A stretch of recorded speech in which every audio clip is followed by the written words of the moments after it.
Welcome, everyone, back to The Boiling Point. This is episode 29, Quest for the Super Soldier. And I have back with me special guests, Uncle Mark, I can call him that, and you can't. Mark Whitcomb. Mark Whitcomb, of course, he has been, he studied, we had him on the 2 episodes ago. He talked about aliens and whether or not they were actually, in fact, aliens. He has 30 years experience in researching that. He also restores artifacts.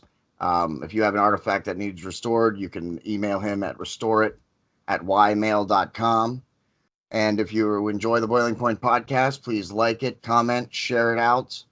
You can find us on Rumble, on YouTube, on Facebook, Parler. You can also find us on Parler, but I know a lot of you are having trouble accessing Parler right now as their services have been pretty much taken away. So, but when it gets back up, we will still be on Parler. And make sure you buy some gear. You can go to bonfire.com/store/the Boiling Point podcast. This is your last chance to get some first generation Boiling Point podcast gear before I change the design. So do that. Don't wait, because the campaign will be over in just a few days. So you should buy it now, because I will be changing the design. It's your last chance. Uncle Mark, now that I've gone through all of the other stuff that you have to do at the beginning of these podcasts, welcome back. Glad to have you back again so soon. I hope that we can have you on very frequently.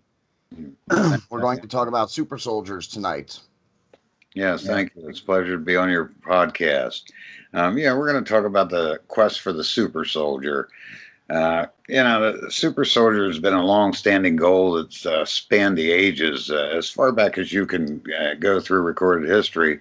They'd always tried to enhance and embolden their soldiers. They would use, in the very primitive times, they would use drugs and mental exercises and basically magical incantations to enhance their combat skills and stuff. Now, did magic incantations work? Well, they believed that it worked, so maybe it did.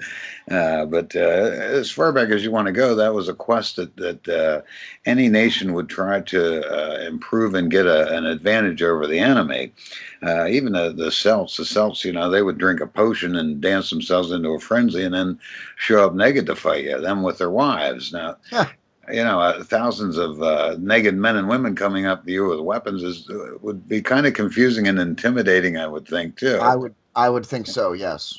You can get, even in our fairly modern history with the war against the American Indians and stuff, they would drink potions and do incantations that they thought made them impervious to bullets, that bullets couldn't hurt them. It gave them the courage and the strength that they needed to do incredible things. If you figure how vastly superior the military technology was that was used against them. We knew Hitler did extensive experiments on trying to create the Uberman. Our version of Captain America, come from those same mindset. Yeah. The German army, basically, they were hyped up on amphetamines. When you fought the Germans, you were fighting a bunch of people on speed. Now, though, with our scientific enhancements and stuff, the super soldier is literally becoming a reality. The problem is that, the Chinese are trying to genetically enhance their soldiers. They want them to be able to see in the dark, to be impervious to pain, and they're using biotechnology and robotic type things, implants, to achieve this. They've tried to get it to where they could go with no sleep at all, but the problem is after an extended period of time, the mind just crashes. It breaks down. It goes into a dream state. It ceases to be. It ceases to function rationally, and this is the problem they were dealing with when they try to do enhanced lack of sleep, no sleep technology. They've been able to do it, but they can't keep the person functioning. They cease their rational function. They go into a bizarre state that's dreamlike, I guess, in a sense, but they're no longer cognitive. So they kind of they're not so uh, uh, hyped into going into that type of technology, but they're using everything else. Now, Yeah. this CRISPR technology that was developed for human enhancement. The same type of thing that they're putting in this vaccine right now. This was originally developed as a means to enhance humanity, to mainly for soldiers, for super soldiers. Now, CRISPR is genetic modification. I didn't know if you know that or aware of that or what, but No, I'm not aware of anything with CRISPR. What is that about? okay. CRISPR is the definition of CRISPR is what it stands for is clusters of regularly interspaced short palindromic repeats. No wonder they call it CRISPR. Uh, Yeah. they, they first said, well, we want to try to uh, treat genetic diseases and modify plants to give us more food and that kind of stuff, you know. And they did go into that to some extent, but no, it was to make this the Uberman. It was to make the super soldier. Now the problem is the Chi-Coms aren't the only ones fooling with this kind of stuff. The Russians are. Well, okay. For example, France, 2 weeks after it was announced that the Chinese were developing these biological enhanced super soldiers, France started trying to create Terminator troops that could be bred to kill. You know, so they're trying to. I mean, they're trying to keep up, is what everybody's doing, and they're not the only ones. The Department of Defense for the United States is doing quite a bit in its own. You know, they Okay. military topcom, the Department of Defense said basically that they want troops with super strength, telepathy, immunity from pain, and incidentally, they have something called a R1624. What that is, it inhibits the neuroreceptors that respond to pain. So they actually have something that makes the soldiers pain free. They don't feel nothing. Uh, Wow. the problem that I see basically with the Chinese and stuff is they're breeding, they're trying to genetically enhance them to the point that they show no emotion. They have no what's the word about morality. They have no morality. They've got no emotion. They've got no morality. They have cybernetically enhanced them to the point that they have brain implants, and they tell them to do something, they'll do it. Now, where the rational, moral human mind will say, "Well, you know, there's kids there. I don't want to kill them kids. They'll be there, kill them all." Okay, well, they'll have no qualms about killing anybody or anything or doing anything, and Yeah. that makes them extremely dangerous and sci-fi horror people. You know, Yeah. but you know, United States isn't just doing enhancements that way. We're working a lot with robotics and things like that too. You know, the Army has this exoskeleton that can lift 700 pounds. You know, they have. Oh, they've got some of they're Uh-huh. working. Looks like Iron Man armor is what it looks like, Oh and yeah. they've got several viable prototypes of it right now. But it looks like Iron Man. You know, it's it's some pretty cool stuff. Now we're already using the robotics. You know, they have robot combat vehicles, and they've got already artificial intelligence aircraft that that run off a Yeah. computer. So they're already using robotics in that extent. But what bothers me is they're going for this Borg type enhancements. What I mean is vision. They're trying to give them a spectral vision like the animals have.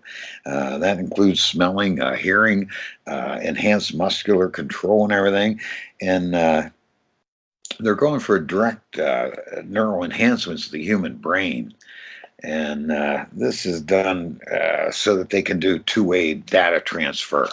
In other words, they can speak telepathically to their soldiers and tell them what to do, and they can Wow. respond back telepathically. So, a lot of this what was in comic books is becoming a reality. Yeah. Uh, Isn't that interesting? yeah, man and machine are coming together. Uh, Yeah. and it looks like a cyborg future. Now, we've been incorporating these things for years. I mean, you have pacemakers, things like that. That's very similar as far as cybernetic enhancements go. Of course, that's benign and that's functional and good and proper, and there's no real problem with that. But Yeah. everything really goes back to the military use of the super soldier, and that's where all this research and everything else has come from. Now, the South Koreans, they've got an artificial skin that they've developed. The doctor Singklo, I forget his name. Anyway, it's a thermally controlled active imperceptible artificial skin is what they call it, and this thing will make you blend in from not only the visible but the infrared too. Oh It my. it's built up on pixels. The pixels they contain orthomotic liquid crystals, and these crystals change color depending on temperature. They work off of temperature, so the crystals can change color depending on on whatever temperature they're regulated at. So they can actually blend into the lawn, blend into trees, blend into buildings. They're basically is the means of invisibility camouflage, Yeah. uh, Wow. like uh, like like you saw in the Terminator movies with the invisible alien. That's becoming a reality. Yeah. And that'll change the whole concept of modern warfare in a nutshell. I mean, You would think. if you can effectively make your super soldiers invisible, you've got that's a formidable enemy. Yeah. You Certainly know, someone you wouldn't want to be messing with, but if that falls into the wrong hands, it could be very devastating. exactly, and I mean that's scary stuff. And they're standing in front of you in Iron Man armor with all these enhanced abilities, with weapons that you've never seen before in your life. That's a very intimidating landscape in front of you. Yeah, So absolutely. yeah, that's the problem is their modern biotechnology. They're integrating it in with their soldiers. So you've got them integrating it in with information, with nanotechnology, they're going right into directly into the brain for your cognitive domains. Thinking and knowing and judging. That kind of stuff. They're integrating them in with that kind of stuff now. Uh, the super soldier right now is a reality. It's here now. A lot of these things are in the prototype stages, but I mean, that Iron Man armor, they've got several functional variations of it, and they'll come up with the most I guess the most advanced one that's workable that they'll utilize eventually. But it's a reality, and the problem is that other countries they're almost forced to implement their own super soldier programs, even to be able to protect themselves. That's and I don't know if we'll right now with this communist coup they're trying to do right now. I don't know if we're going to see these kind of super soldiers showing up on our lands or not. But I And but that to me seems like an excellent segue into getting off of YouTube. And if you want to continue watching this episode, then you need to switch over to Rumble right now, because we all know that Uncle Mark's statement just now just got us banned from YouTube. So if you want to keep watching this and you're not already on Rumble, make sure you switch over to Rumble right now. That's where you can catch us over at Rumble. Just go and search the Boiling Point Podcast. And if you're watching on YouTube, sorry, but got to let you go.